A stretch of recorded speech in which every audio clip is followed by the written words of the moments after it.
There's something happening to you right now that you might not even realize. You're being influenced, shaped, and possibly manipulated in ways that Carl Jung would have recognized immediately. The brilliant Swiss psychiatrist spent decades studying the human psyche, and what he discovered about manipulation tactics will shock you.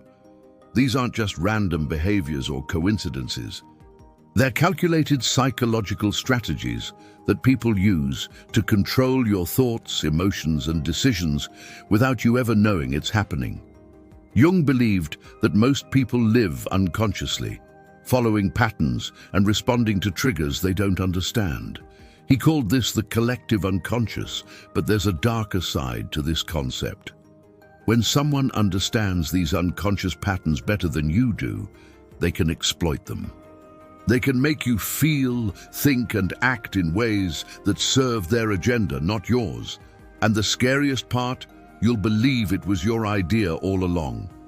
Right now, as you're listening to this, think about the last major decision you made. Was it really your choice, or were you subtly guided toward that decision by someone who understood exactly which psychological buttons to push? Jung would say that until you become conscious of these patterns, you'll keep falling into the same traps over and over again. The first secret sign that you're being manipulated is what Jung called projection, but not in the way most people understand it. When someone is manipulating you, they'll project their own guilt, shame, or negative intentions onto you.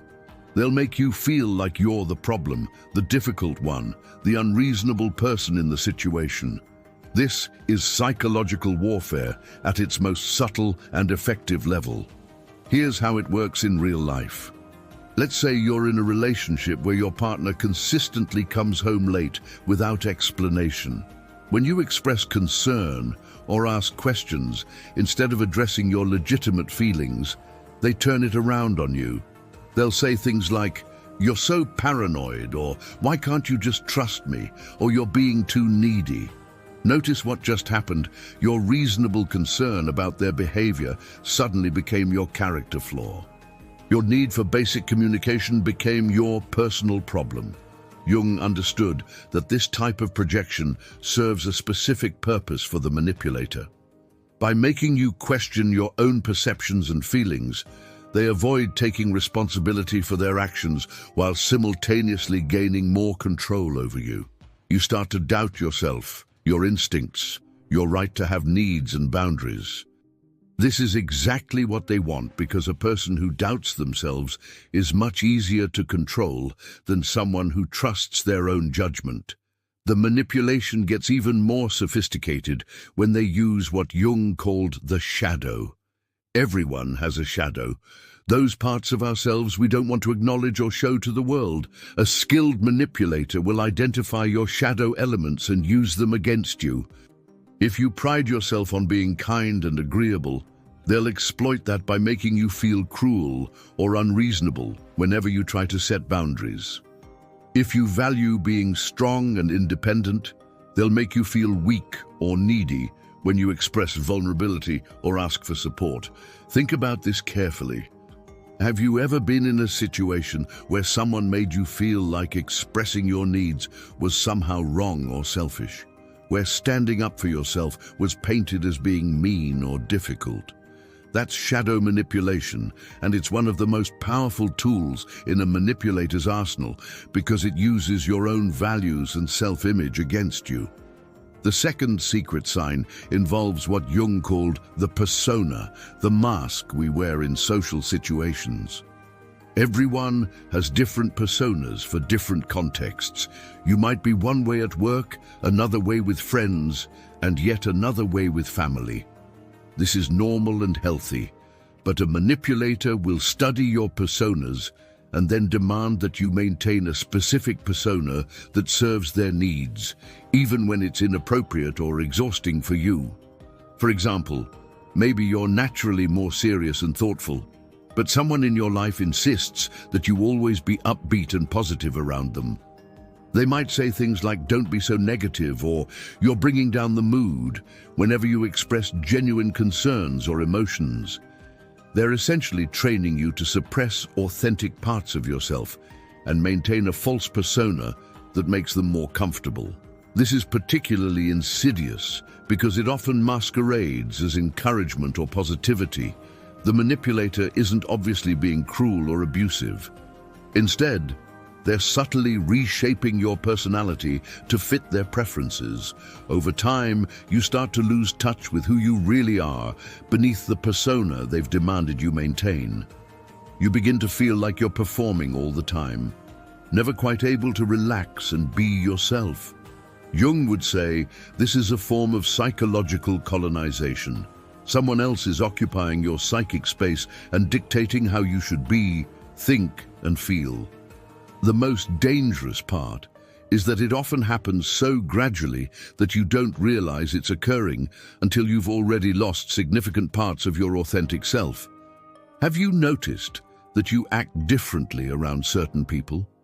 Not just the normal social adjustments we all make, but fundamental changes in your personality, your values, or your way of expressing yourself. If being around someone consistently requires you to suppress core aspects of who you are, that's a major red flag. For manipulation, the third secret sign is related to Jung's concept of individuation, the process of becoming your authentic self. Healthy relationships and interactions support your individuation process. They encourage you to grow, discover new aspects of yourself, and develop your unique potential. Manipulative relationships do the opposite. They actively work to prevent your individuation because an individuated person is much harder to control. This shows up in subtle ways that you might not immediately recognize as manipulation. Someone might discourage your interests, dismiss your goals, or subtly undermine your confidence in your abilities. They might make jokes about your dreams or aspirations, always framed as harmless teasing, but designed to make you doubt whether you're capable of achieving what you want. Pay attention to how you feel about yourself and your potential when you're around different people. After spending time with some people, do you feel inspired, confident, and excited about your possibilities? Or do you feel smaller, more doubtful, less capable? Jung believed that we're naturally drawn toward growth and self-actualization, but manipulative people will try to keep you stuck in patterns that serve their needs rather than your development. A manipulator might also create artificial dependencies to prevent your individuation. They'll position themselves as indispensable to your success or happiness, making you believe that you can't achieve your goals without their help, approval, or presence. This could be emotional dependency, where they convince you that you're too sensitive or unstable to handle life on your own, or practical dependency, where they take control of important aspects of your life and then make you feel incapable of managing those things yourself. The fourth secret sign involves what Jung called the collective unconscious and how manipulators exploit archetypal patterns. Jung identified universal patterns or archetypes that exist in all human psyches. These include figures like the mother, the father, the hero, the victim, the savior, and many others. These archetypes carry powerful emotional charges and can bypass rational thinking when activated. Skilled manipulators intuitively understand how to trigger specific archetypal responses in you. They might position themselves as the all-knowing father figure who knows what's best for you, making you feel like a child who should obey without question. Or they might play the wounded victim, triggering your archetypal savior response and making you feel responsible for their emotional well-being and happiness. This is particularly effective because archetypal responses feel so natural and instinctive that we rarely question them. When someone successfully triggers your mother archetype, you automatically want to nurture and protect them. When they activate your hero archetype, you want to solve their problems and come to their rescue. These responses can be beautiful in appropriate contexts, but manipulators weaponize them for their own benefit. Here's a concrete example. Someone consistently comes to you with problems and crises, always positioning themselves as the victim of circumstances or other people's actions. They never quite ask you directly to help, but they share their struggles in ways that trigger your natural desire to assist and support. Over time, you find yourself constantly trying to solve their problems, offer advice, provide emotional support, or even give material help. The manipulation lies in how they've structured the dynamic. They get their needs met while taking no real responsibility for their situation or genuine steps toward improvement. Meanwhile, you're drained from constantly being in rescuer mode, but you can't stop because it feels wrong to abandon someone who's suffering. They've hijacked your archetypal savior response and are using it to get their needs met without reciprocating or taking responsibility for their own life. Jung would say that true healing and growth requires people to integrate their shadow, take responsibility for their patterns, and work toward individuation. A person who's genuinely struggling will be open to feedback, willing to examine their own role in their problems, and actively working toward positive change. Someone who's manipulating you will resist all of these things while still expecting your continued support and assistance. The fifth secret sign is more subtle but equally important. It involves how manipulators use what Jung called synchronicity, the meaningful coincidences that seem to occur in our lives. Jung believed that synchronicities often carry important messages or guidance for our personal development, but manipulators can create false synchronicities or exploit your natural tendency to look for meaning in coincidences. They might deliberately create situations that seem like meaningful coincidences, designed to make you feel like your connection with them is special or fated. They show up at just the right moment when you're vulnerable or uncertain, offering exactly what you think you need to hear. They remember important details about your life and bring them up at precisely the moments when doing so will have maximum emotional impact. This false synchronicity manipulation is particularly effective on people who are spiritually inclined or naturally intuitive. If you're someone who pays attention to signs, symbols, and meaningful coincidences, a manipulator can exploit this by manufacturing experiences that feel spiritually significant but are actually calculated to increase their influence over you. Real synchronicities, according to Jung, support your individuation and authentic path. They feel expansive and empowering, even when they're challenging. False synchronicities created by manipulators feel exciting in the moment, but ultimately lead you away from your authentic path and toward increased dependence on the manipulator. Think about relationships or situations in your life that felt incredibly meaningful or fated when they began. How did they unfold over time? Did they continue to support your growth and authentic expression, or did they gradually restrict your freedom and self-determination? Sometimes what feels like destiny is actually manipulation disguised as spiritual significance.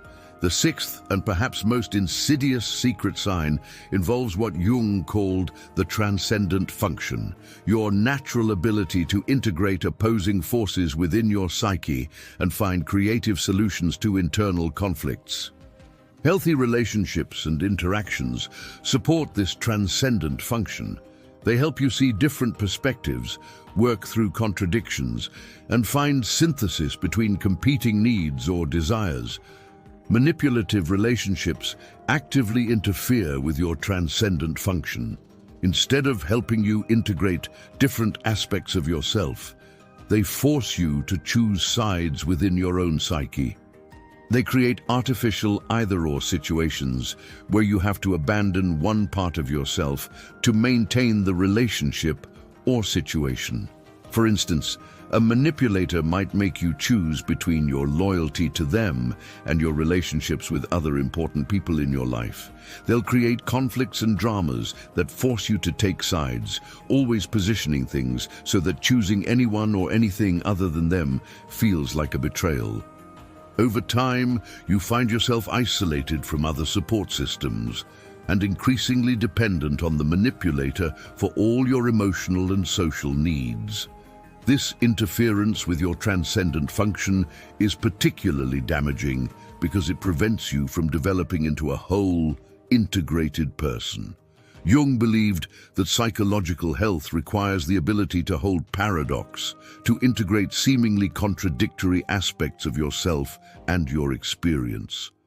When someone consistently forces you into black and white thinking, they're damaging your psychological development and making you more susceptible to their control. Another way this shows up is through what Jung would call the suppression of your inferior function. Everyone has psychological strengths and weaknesses, preferred ways of processing information and making decisions. Your inferior function is your least developed psychological capacity, but it's also a crucial source of creativity, growth, and wholeness. A manipulator will often identify and exploit your inferior function, making you feel ashamed or inadequate about this aspect of yourself instead of supporting its development. If you're naturally very logical and rational, they might exploit your less developed emotional intuition, making you feel stupid or naive whenever you try to trust your feelings. If you're naturally very feeling-oriented, they might exploit your less developed thinking function, making you feel scattered or illogical whenever you try to analyze situations objectively.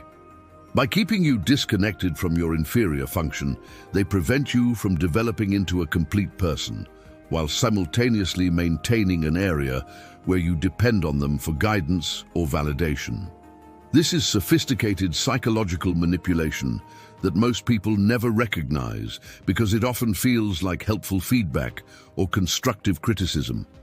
Jung spent his entire career studying how people develop into whole, authentic individuals. He understood that this process requires supportive relationships that encourage all aspects of your personality to develop and integrate. Any relationship or situation that consistently undermines this integration process is fundamentally manipulative, regardless of the intentions involved.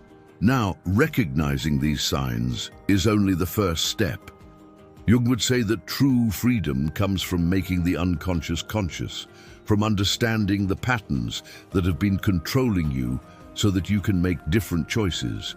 But this awareness often comes with significant challenges because manipulative relationships and situations rarely give up their control easily. When you start to recognize these patterns and assert your boundaries, the manipulation often intensifies. This is what Jung might call a crisis of individuation. The people and systems that have been controlling you will resist your attempts to become more authentic and autonomous. They might escalate their manipulative tactics, play victim, or even become openly hostile. This is actually a positive sign, even though it feels terrible. It means you're successfully reclaiming your psychological sovereignty. Jung believed that individuation always involves conflict because it requires differentiating yourself from the collective pressures and expectations that have been shaping you. The key is to trust your own perceptions and feelings, even when others try to convince you that you're wrong, overreacting, or being unreasonable. Your psyche has natural wisdom about what supports your growth and what undermines it. If a relationship or situation consistently makes you feel smaller, more confused, or less capable, trust that feeling regardless of how the other person explains or justifies their behavior. Jung also emphasized the importance of finding what he called a holding environment, relationships, and communities that support your authentic development rather than trying to control or reshape you. This might mean seeking out therapy, joining supportive communities, or cultivating friendships with people who encourage your individuation rather than your compliance. Remember that healing from manipulation isn't about becoming perfect or never being influenced by others again. It's about developing the psychological strength and awareness to choose your influences consciously rather than being unconsciously controlled by them. It's about becoming the author of your own life story, rather than a supporting character in someone else's drama. The process of reclaiming your psychological autonomy can be challenging and sometimes lonely, but Jung would say it's the most important work you can do. Every step toward greater self-awareness and authenticity is a step towards psychological freedom. Every boundary you establish and maintain is a declaration of your inherent worth and right to exist as you truly are. Jung believed that the goal of human life is individuation, becoming who you really are beneath all the conditioning, expectations, and manipulations you've experienced. This doesn't mean becoming selfish or uncaring about others. In fact, Jung argued that only individuated people are capable of genuine love and service because they're not unconsciously seeking to get their own unmet needs fulfilled through others. When you're no longer unconsciously susceptible to manipulation, you can engage with others from a place of strength and choice, rather than need and compulsion. You can offer genuine support without losing yourself in the process. You can receive care and assistance without compromising your autonomy. This is what Jung called conscious relationship, and it's only possible when both people have done the work of understanding their own psychological patterns and motivations. As you move forward from here, pay attention to how different people and situations affect your sense of self. Notice when you feel more alive, creative, and authentic, versus when you feel diminished, confused, or pressured to be someone you're not. Trust these subtle internal signals because they're your psyche's natural guidance system, designed to lead you toward what supports your growth and away from what undermines it. The manipulation tactics I've described today are pervasive in our culture, but they're not insurmountable. With awareness and commitment to your own psychological development, you can learn to recognize them quickly and respond from a place of strength rather than unconscious reactivity. You can build a life surrounded by people and experiences that truly support who you are and who you're becoming.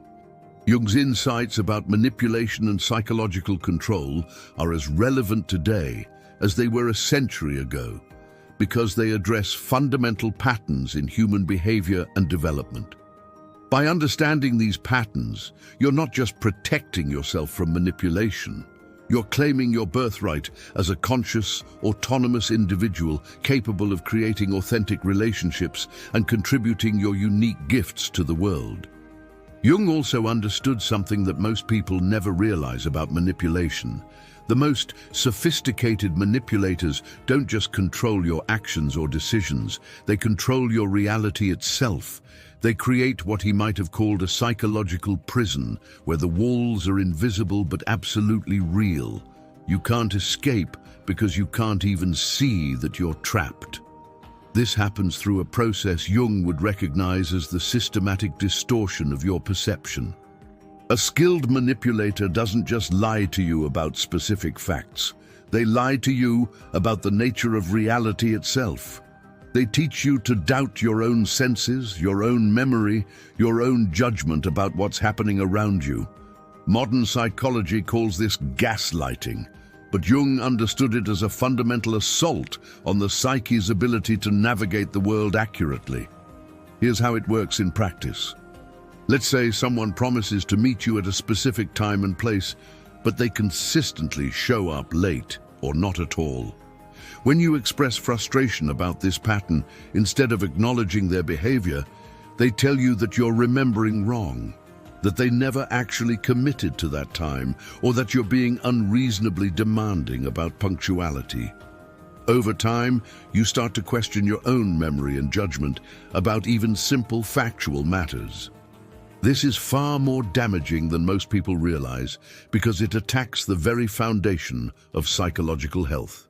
Jung believed that a healthy psyche requires what he called a reality function, the ability to accurately perceive and respond to what's actually happening in your environment.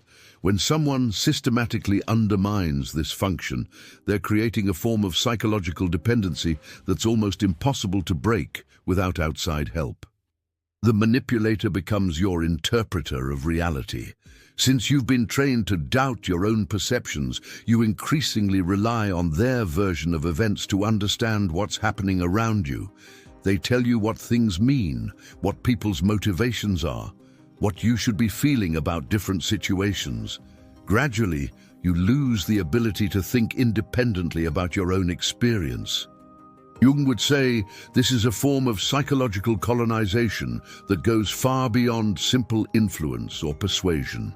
It's the systematic replacement of your internal guidance system with someone else's agenda. The most insidious part is that it often happens so gradually that you don't realize it's occurring until you're completely dependent on the manipulator's interpretation of reality to function in the world. This type of manipulation is particularly effective on people who are naturally empathetic or who value harmony in relationships. If you're someone who tends to give others the benefit of the doubt or who doesn't like conflict, a manipulator can exploit these positive qualities to gradually erode your connection to your own truth and judgment. Another layer that Jung would have recognized involves what modern psychology calls trauma bonding, but which he might have understood as the artificial creation of archetypal patterns. Manipulators often create cycles of harm followed by rescue, of crisis followed by relief, of abandonment followed by reconciliation. These cycles trigger deep archetypal responses related to survival, attachment, and safety. During the crisis or harmful phase, your nervous system goes into survival mode. You experience genuine fear, anxiety, or distress about losing the relationship or facing the manipulator's anger or withdrawal. Then, when they provide relief or reconciliation, your nervous system floods with gratitude and relief. This biochemical response feels like love or deep connection, but it's actually your body's response to the end of a threatening situation. Over time, this creates an addiction-like pattern where you become psychologically and even physically dependent on the manipulator for your sense of safety and well-being. You start to believe that the intensity of your relief, when they're kind to you, means that you deeply love them or that your connection is uniquely special. In reality, you're responding to the manipulation of your own survival instincts. Jung understood that authentic love and connection feel fundamentally different from this kind of trauma bonding. Real love is characterized by consistency, growth, and increasing freedom and authenticity for both people involved. Trauma bonding feels intense and consuming, but it actually decreases your freedom and authentic self-expression over time. The healing process that Jung would recommend involves what he called the integration of the shadow, but applied specifically to recognizing how you've been complicit in your own manipulation. This doesn't mean blaming yourself for being manipulated. Instead, it means honestly examining the parts of yourself that made you vulnerable to manipulation so that you can develop those areas and become less susceptible in the future. For many people, manipulation succeeds because it exploits genuine psychological needs that aren't being met in healthy ways. Maybe you have a deep need for approval or validation that stems from childhood experiences. A manipulator can exploit this by providing intermittent approval while withholding it whenever you assert independence or boundaries. The manipulation works because the need for approval is real and legitimate, but it's being met in a way that ultimately undermines your psychological development. Jung would say that recognizing these shadow aspects isn't about judging yourself harshly. It's about bringing unconscious patterns into conscious awareness so that you can make different choices. When you understand that your need for approval is being exploited, you can work on meeting that need in healthier ways while also establishing boundaries with people who try to manipulate it. This process often requires what Jung called the support of the self, the deeper wisdom within your psyche that knows what you need for authentic growth and healing. Connecting with this inner guidance might happen through therapy, meditation, journaling, creative expression, or simply spending time in solitude, where you can hear your own thoughts and feelings without external influence. Jung believed that everyone has access to this inner wisdom, but manipulation specifically works to disconnect you from it. Manipulators want you to doubt your inner guidance and rely on their external direction instead. Reclaiming your connection to your own self is therefore one of the most powerful forms of resistance to manipulation. One of the most challenging aspects of recovering from manipulation is dealing with what Jung might have called the collective shadow around this topic. Many people, including friends, family members, and even mental health professionals, don't fully understand the psychological complexity of manipulation and its effects. They might minimize your experience, suggest that you just need to be stronger or set better boundaries, or imply that you're somehow choosing to remain in manipulative situations. This collective misunderstanding can make you feel even more isolated and confused about your own experience. Jung would say this reflects a broader cultural shadow around power, control, and psychological sophistication. Most people want to believe that manipulation is obvious and easy to recognize because acknowledging its subtlety and effectiveness is psychologically threatening. The reality is that manipulation often succeeds precisely because it's not obvious. The most skilled manipulators are often charming, intelligent, and capable of appearing genuinely caring and concerned about your well-being. They may even believe their own justifications for their controlling behavior. This makes it extremely difficult for outside observers to recognize what's happening, and it can make you doubt your own perceptions even more. Jung would emphasize the importance of finding what he called a container for your healing process.